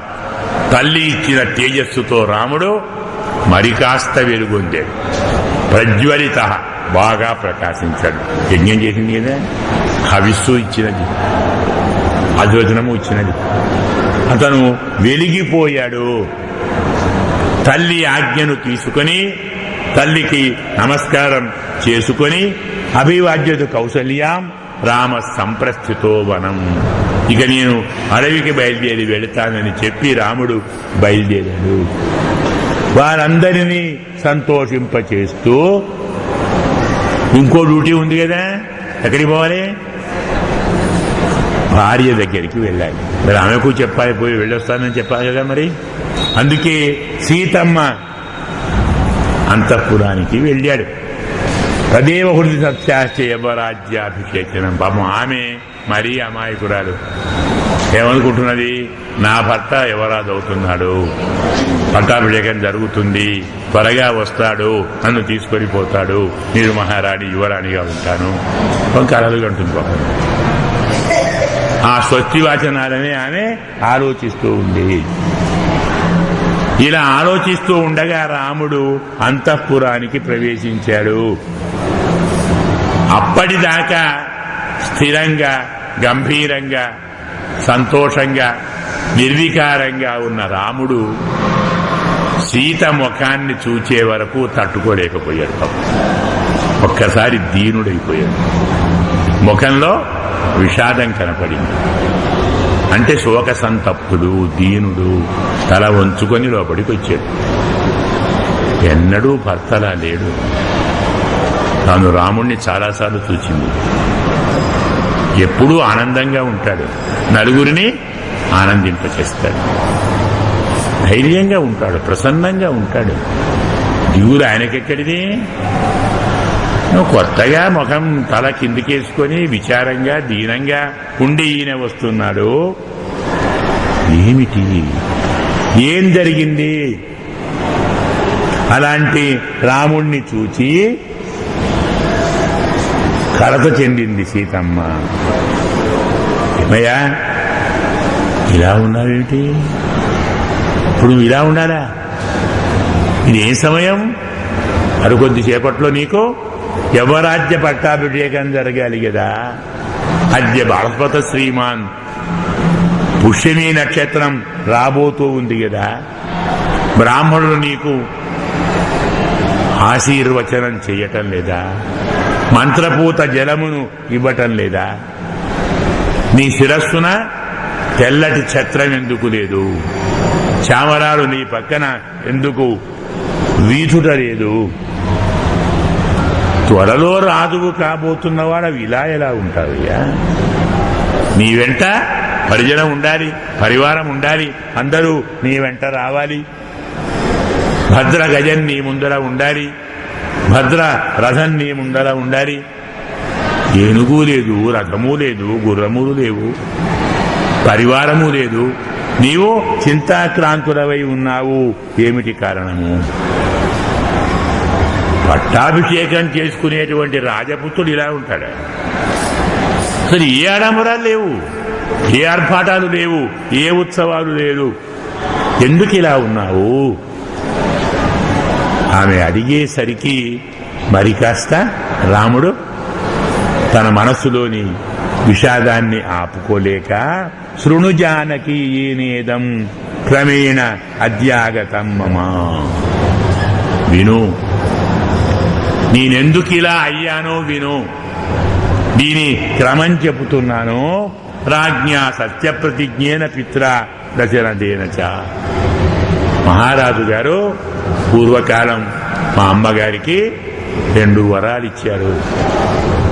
ఆ 2 వరాల్లో ఒక వరం, ఆ 2 వరాలు అమ్మ ఇప్పుడు అడిగింది. అందులో ఒక వరం పట్టాభిషేకం భరతునికి కావాలని కోరుకుంది. 2వ వరం నన్ను 14 ఏళ్ళు అరణ్యానికి వెళ్ళమని కోరినది. తల్లి ఇలా కోరితే ఎలా కాదంటాను? యవ్వరాజ్యంలో భరతుడు ఉంటాడు, నేను అడవికి వెళుతున్నాను. అడవికి వెళ్లే ముందు ఒక్కసారి నిన్ను చూచిపోదామని వచ్చాను, చూడాలని వచ్చాము. కొంచెం జాగ్రత్తగా ఉండాలి నువ్వు. రేపటి నుంచి రాజు, యువరాజు ఎవరు? భరతుడు. నేనిక్కడ ఉండను, అడవిలో ఉంటాను, నీవు ఇక్కడే ఉంటావు కదా. భరతుని ముందర ఎప్పుడు నా గురించి మాట్లాడవద్దు. మావారు చాలా మంచివారు, మావారు గుణవంతుడు, మావారు వీరులు, మావారు ధీరులు, మావారు పరాక్రమవంతుడు, ఇలాంటి కబుర్లు ఏవి ఆయన ముందర చెప్పకు. ఎందుకంటే రాజుగా ఉన్నవారు పరుల స్తోత్రాన్ని విని సహించరు. అందరూ ఆయనే పొగడాలి. వాడు చెడ్డవాడైనా మంచివాడైనా వాడినే పొగడాలి. నసహంతే పరస్తవం. రాజుగా ఉన్నవాడు పరుల స్తోత్రాన్ని ఎప్పుడూ సహించడు. అతను ఎలా సంతోషిస్తాడో అలా నీవు ప్రయత్నించాలి. అతన్ని ప్రసన్నుణ్ణి చేసుకోవాలి. నేను చేసిన ప్రతిజ్ఞను, రాజుగా ప్రతిజ్ఞను పూర్తి చేస్తాను.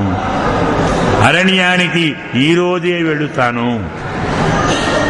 నేను అడవిలో ఉన్నంత కాలం నీవు వ్రతముపవాసములు చేస్తూ కాలం గడపాలి. బ్రాహ్మీ ముహూర్తంలో లేవాలి. దైవాన్ని ఆరాధించాలి. అత్తమామలకు సేవ చేయాలి.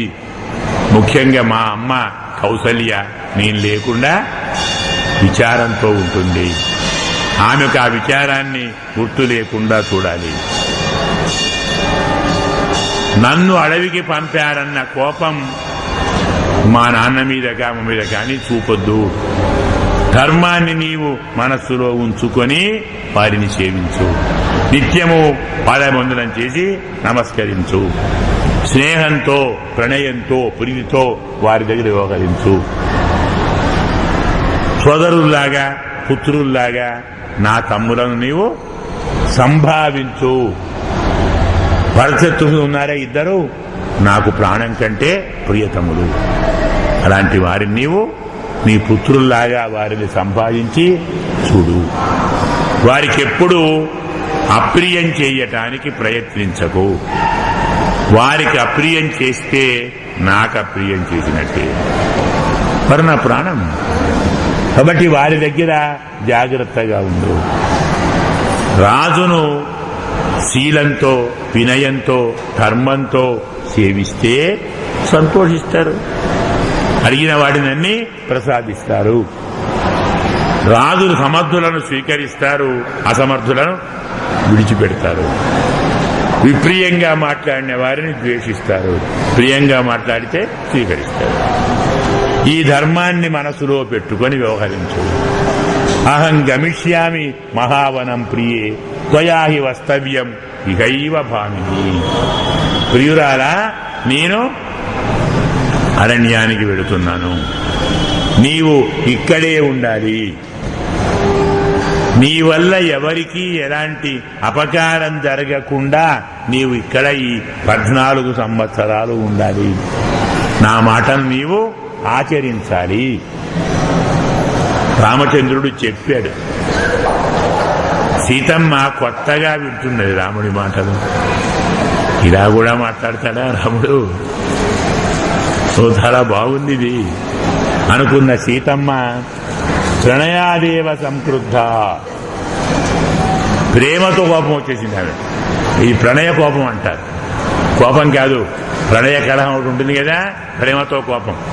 కోపించినట్టు నటిస్తారు. నటిస్తే చెప్పు ఏం కావాలి అంటాడు.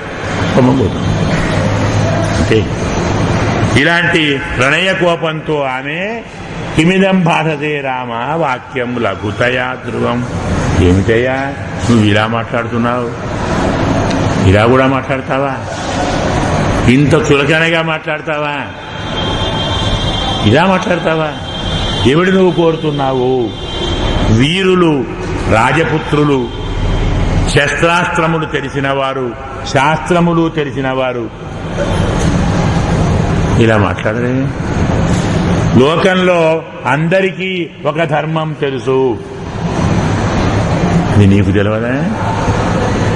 నీవు మాట్లాడిన మాట అధర్మము, అయశస్యము, అకీర్తికరము. ధర్మబద్ధం కాదు, యశోబద్ధం కాదు, అలాగే కీర్తిబద్ధం కూడా కాదు. ఆర్యపుత్ర, ఒక మాట చెప్తాను. పిత, మాత, భ్రాత, పుత్రుడు, స్నుష అంటే కోడలు, వీరందరూ ఎవరు చేసుకున్న పుణ్యాన్ని వారు అనుభవిస్తారు. అంటే ఎవరి కర్మ వారు అనుభవిస్తారు. తండ్రి కానీ, తల్లి కానీ, తమ్ముడు కానీ, అన్న కానీ, కోడలు కానీ, కొడుకు కానీ, ఎవరైనా సరే ఎవరి కర్మను వారు అనుభవిస్తారు. భార్య మాత్రం భర్త కర్మను అనుభవిస్తుంది కదా? కాదంటావా? తక్కిన వారు లోకంలో ఎవరి కర్మ వారు అనుభవించినా భర్తృ భాగ్యంతు నార్యేక ప్రాప్నోతి రఘునందన. భర్త భాగ్యాన్ని, భర్త కష్టాన్ని, భర్త సుఖాన్ని, భర్త కర్మను భార్య అనుభవిస్తుంది. అలాగే భార్య కర్మను భర్త అనుభవిస్తుంది. భార్యాభర్తలు ఎవరి కర్మ వారు అనుభవించరు, ఇద్దరి కర్మ ఇద్దరు అనుభవిస్తారు. ఇద్దరి కర్మ ఒకటైతేనే భార్యాభర్తలు అవుతారు. లేకుంటే ఆమె ఎక్కడ వీడికి రోజు ఎదుర్కొంటారు. ఒకే అన్నం తినాలి, ఒకే నీరు తాగాలి, ఒకే ఇంట్లో ఉండాలి, ఒకే కష్టం, ఒకే సుఖం, ఒకే కోపం. అవునా కదా? ఎవరి కర్మ వారి తింటే ఏం చేద్దాం? కుదరదే. అందరు కుదురుతుందయ్యా, భార్యాభర్తలకు ఇది కుదరదు. నా పిత నాత్మజ వాత్మ నమాత నసఖీ జన ఇహ ప్రతిజనారీణం పతిరేకో గతిస్తదా. ఏమో అత్తగారిని చూడమంటావు, మామగారిని చూడమంటావు, నాన్నగారిని చూడమంటావు, అమ్మగారిని చూడమంటావు, తమ్ముళ్ళని చూడమంటావు, మరదులను, వీళ్ళంతా గతే. నాకు నన్ను వీళ్ళ కాపాడేది ఏమయ్యా? తల్లి కానీ, తండ్రి కానీ, తాను కానీ, మిత్రులు కానీ, వీళ్ళెవ్వరూ ఇహలోకంలో పరలోకంలో వీళ్ళెవరూ గతి కాదు. పతిరేకో గతిస్తదా. భర్త మాత్రమే స్త్రీకి ఉత్తమ గతి. నీవు అడవికి బయలుదేరుతున్నావు అంటే అర్థం నేను బయలుదేరానని అర్థం. బయలుదేరుతాను కాదు, బయలుదేరాను. నీవు అడవికి బయలుదేరావు ఉంటే అగ్రతస్తే గమిష్యామి, నీకంటే ముందు నేను నడుస్తాను. అడవికి పోవాలా? నేను వస్తాను. నీ వెనక కాదు, ముందు. నేను నీకంటే ముందు నడుస్తాను. ఎలాగో తెలుసా? మృద్గంతి కుశకంటకాన్. ఇక్కడ సీతమ్మ తాను రాముణ్ణి ఎంతగా ప్రేమిస్తుందో చెప్తున్నది. నేను నీకంటే ముందు నడుస్తానయ్యా. తెలుసా ఎందుకో? నీ పాదాలు పరమ సుకుమారాలు. నా చెయ్యి తాకితేనే కందిపోతాయి. మనకు శ్లోకం ఉంది, సప్రేమ భీతి కమలాకర పల్లవాభ్యాం సంవాహనేపి సపది క్రమమాదధానౌ కాంతౌ అవాంగ్మనస గోచర సౌకుమార్యౌ శ్రీ వెంకటేశ చరణౌ శరణం ప్రభు. లక్ష్మీదేవి ప్రేమ పుట్టి ప్రీతితో భర్త పాదాలను వత్తాలనుకొని తాకితే ఏమవుతుందో అని భయపడి వెనక్కి అడిగేస్తుంది. సప్రేమ భీతి కమలా కరపల్లవాభ్యాం. చిగురుటాకుల వంటి చేతులతో తాకాలంటే సంకోచిస్తుంది. అయినా ప్రేమ ముందుకొచ్చేసి అలా తాకి తాకనట్టు పట్టుకుంటుంది. ఆమె స్పర్శ తగలగానే అబ్బా అంటాడట స్వామి. అంత సుకుమార పాదాలు. ఇలాంటి నీ పాదాలు అడవిలో అడుగు పెడితే ఎన్ని ముళ్ళు గుచ్చుకుంటాయి, ఎన్ని రాళ్లు గుచ్చుకుంటాయి. నేను ముందు నడిచి వాటిని వేరుతాను. నీవు నడిచే దారిలో రాళ్ళు ముళ్ళు లేకుండా నేను వేరుతాను. నీ దారి బాగుంటే హాయిగా నడుగు. ఇది కథకు సంబంధించిన అర్థం. న్యాయంగా ఇది మంత్రం. మనకు వచ్చే కష్టాలు తొలగాలన్నా ఈ శ్లోకాన్ని చదువుకోవాలి. సీతమ్మ ఏం చెప్పింది? నీకంటే ముందు నడుస్తాను, దారిలో ఉన్న దర్భలను ముళ్లను తొలగిస్తాను అని చెప్పింది. ఇది మామూలు అర్థం. కొంచెం వేదాంతం జ్ఞాపకం ఉంటే కు అంటే భూమి, శ అంటే పడుకునేవారు, కుశ అంటే భూమి మీద పడుకునేవారు. ఎవరు వారు? ఋషులు. వారికి కంటకులు, ముళ్ళ లాంటి వారు. ఎవరు? రాక్షసులు. వారిని వేరిపోతూ నేను ముందర పోతాను, వెనకరా. అర్థమైందా? నేను వచ్చింది అందుకేనయ్యా, నీతో ఉండడానికి వచ్చాను అనుకుంటున్నాను. ఎందుకు వచ్చాను నేను? నీవు భూభారాన్ని తొలగించాలనుకున్నావు. ఎవరు భారం? రాక్షసులే కదా. వారిని ఎవరు వారించా? ముందు నేను వెళ్ళాలి. నేను ముందు వెళ్ళి అన్ని లైన్ క్లియర్ చేసి నువ్వు అప్పుడు వస్తావు. అంటే రాష్ట్రపతి గారు వస్తుంటే ముందు పైలట్ పోవద్దా? పైలట్ పోకుంటే వాడు రాడు. నీకు నేను పైలట్. నీకంటే ముందు నేను లంకకు పోతాను, అక్కడ లైన్ క్లియర్ చేస్తాను. వచ్చాను వెంకటేశ్వర. ఓకే. అగ్రతస్తే గమిష్యామి మృద్గంతి కుశకంటక. దర్భలను ముళ్లను వేరుతూ నీ ముందు నడుస్తాను. ఇది సామాన్యార్థం. భూమి మీద పడుకునేటువంటి ఋషులను బాధించే రాక్షసులను వేరి పారేస్తూ ముందు నడుస్తాను. వెనక నువ్వురా. మనము ఎందుకు వచ్చామో జాగ్రత్తగా గుర్తుపెట్టుకో. ఈర్ష్యాం రోషం పరిత్యజ్య. భుక్తసేదమివోదకం నయమాంబీర. నన్ను తీసుకొని పోకుండా అడవికి వెళతావా నువ్వు? ఏమనుకుంటున్నావు? నేనంటే నీకు పడదా? నా మీద ఇష్టం లేదా? నన్ను ప్రేమించడం లేదా? నా దోషాలు ఏమైనా కనపడ్డాయా? నన్ను ద్వేషిస్తున్నావా? ఈర్ష్యను ద్వేషాన్ని అన్నీ వదిలిపెట్టి ఎలాగూ భుక్తశేషమివోదకం, తాగగా మిగిలిన నీరులాగా నన్ను తీసుకుని ఒక గ్లాసు సీదా పెట్టుకుంటాం. బాటిల్స్ కదా, అప్పుడే ఉన్నాయో మాకేం తెలుసు. బాటిల్ పట్టుకొని పోతాం ప్రయాణంలో, దప్పెడుతుంది, నీళ్లు తాగుతాం, మిగిలిన వాటి పారపోస్తామా? ఏం చేస్తాం? తీసుకొని పోతాం. అబ్బే నేను తాగిన మళ్ళీ నేను పెట్టుకుంటాను అనం కదా. తాగగా మిగిలిన జలాన్ని ఎలా వెంట తీసుకొని పోతామో అందలా తీసుకుని పో. నేను నీకు భుక్త శేషాన్నే కదా. అందుకోసము నన్ను ఇక్కడ ఉంచుతానని ఆలోచించకు.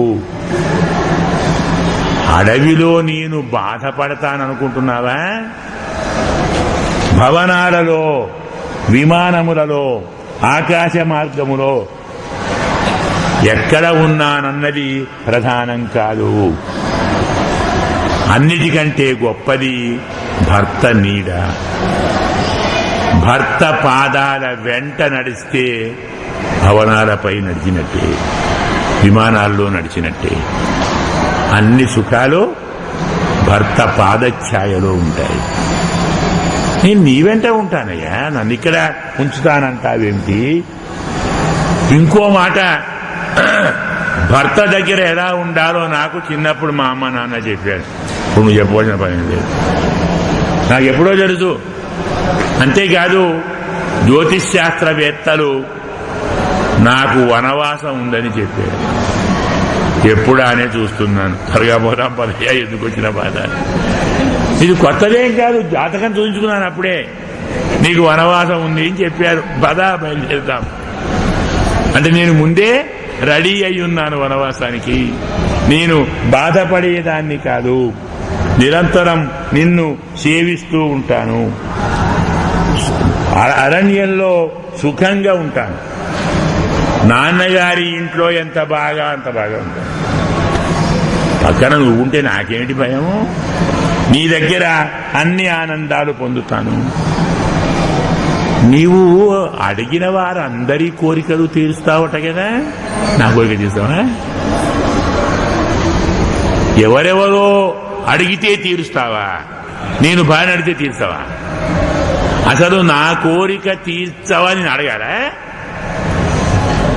నేనంటే నువ్వే, నువ్వంటే నేనే. ఇక నిచ్చేది ఇచ్చేది నువ్వే, నేను నేనే నువ్వయా? ఎవరెవరి మాటను పాటించే నీవు నేను అడిగేదాన్ని నీవెందుకేవు? సాహం త్వయాగమిత్యం వన మధ్యన సంశయ. నేను నీ వెంటనే వస్తాను, ఎలాంటి అనుమానంతో నీకు పని లేదు. నన్ను అడవికి రావద్దని నీవు నివారించటానికి వీలు లేదు. నీవు ఏది పడితే తింటాను, పండ్లు తింటాను, కందమూలాలు తింటాను, నీళ్లు తాగుతాను. నతే దుఃఖం కరిష్యామి, పొరపాట కూడా నిన్ను అడవిలో ఇబ్బంది పెట్టను, నీకు ఎలాంటి బాధను కలిగించను, నీతో కలిసి ఉంటానయ్యా. నీ ముందర నడుస్తాను, నువ్వు తింటే తింటాను, నువ్వు తాగితే తాగుతాను, నిద్రపోతే నిద్రపోతాను, లేస్తే లేస్తాను. అన్ని ఒప్పందం ముందే చెప్తుంది పాప, అగ్రిమెంట్ అన్నమాట. నిన్ను ఏ విధంగా నేను బాధించను. నీ వెంట ఉంటే నాకు భయం ఎక్కడిది? నన్ను ఎలాంటి భయము ఆవరించదు. హంసలు, అలాగే చక్రవాకములు, నెముళ్ళు, కోకిలలు ఎంత బాగా ఉంటాయి అడవిలో. సరస్సులో పద్మాలు, కలువలు కదూ హాయిగా ఉంటాయండి. ఇవన్నీ ఉండేటువంటి వనములన్నీ నీతో కలిసి చెట్టాపట్టాలు వేసుకొని హాయిగా తిరుగుతానయ్యా. ఎంత ఆనందం ఉంటుంది నాకు. సుఖేన విచరిష్యామి, నీతో కలిసి నేను ఆనందంగా ఉంటాను. 14 ఏళ్ళు కాదు, 1000 ఏళ్ళైనా ఉంటాను. నువ్వుంటే చాలు, అడివా ఊరా నాకెందుకు, నా భర్త నా దగ్గర ఉన్నాడా లేదా చాలు. ఇలా 1000 లేదా నేను విహరిస్తాను, నీకెప్పుడు నేను అపకారం చెయ్యను, బాధ కలిగించను, నీ ఆజ్ఞను నీ ఎన్నడూ తప్పను, నీవు లేకుండా నాకు స్వర్గంతో కూడా పని లేదు, నీవు ఉంటే నరకాన్ని కూడా కోరుతాను. అందుకే అహం గమిష్యామి వనం సుదుర్గమం మృగాయుతం వానరవారణైష్య, నేను నీతో అడవికి వెళ్తాను. మృగాలుంటాయా, ఏనుగులుంటాయా, వానరాలు ఉంటాయా? హాయిగా ఉంటా, వాటితో కలిసే ఉంటాను, వనంలో హాయిగా నివసిస్తాను, నన్ను తీసుకొని వెళ్ళు. నీ పాదాలు ఆశ్రయించి ఉన్న నాకు భయమేమిటయ్యా, నయస్వమాం సాధు, నన్ను చక్కగా వెంట తీసుకొని వెళ్ళు, నిన్ను యాచిస్తున్నాను, ఇంతకంటే నాకు వేరే కోరిక ఏదీ లేదు, అడవిలో నేను నీకు బరువు కాను, సౌకర్యంగా ఉంటానయ్యా, నీ వెంట వస్తాను. ఇంత బాగా మహానుభావురాలు చెప్పినా నచస్మ సీతాం నృవరో నినీషతి, రాముడు మాత్రం సీతను తీసుకొని పోవాలని అనుకోవటం లేదు. అడవి వనవాసాన్ని మానిపించటానికి మరికొన్ని ప్రయత్నాలు చేయాలి అనుకుంటున్నాడు. సీతతో రాముడు మళ్ళీ ఏం మాట్లాడతాడో దాన్ని మనం రేపు అనుసంధానం చేద్దాం. ఏవమేతత్ పురావృత్తమాఖ్యానం భద్రమస్తు వః ప్రవ్యాహరత విశ్రబ్ధం బలం విష్ణోః ప్రవర్ధతాం లాభస్తేషాం జయస్తేషాం కుతస్తేషాం పరాభవః ఏషామిందీవరశ్యామః హృదయస్థో జనార్దనః కాలే వర్షతు పర్జన్యః పృథివీ సస్యశాలినీ దేశోऽयं క్షోభరహితః బ్రాహ్మణాः సంతు నిర్భయాः కాలే వర్షతు పర్జన్యః పృథివీ సస్యశాలినీ దేశోऽयं క్షోభరహితః బ్రాహ్మణాः సంతు నిర్భయాः కావేరీ వర్ధతాం కాలే కాలే వర్షతు వాసవః శ్రీరంగనాథ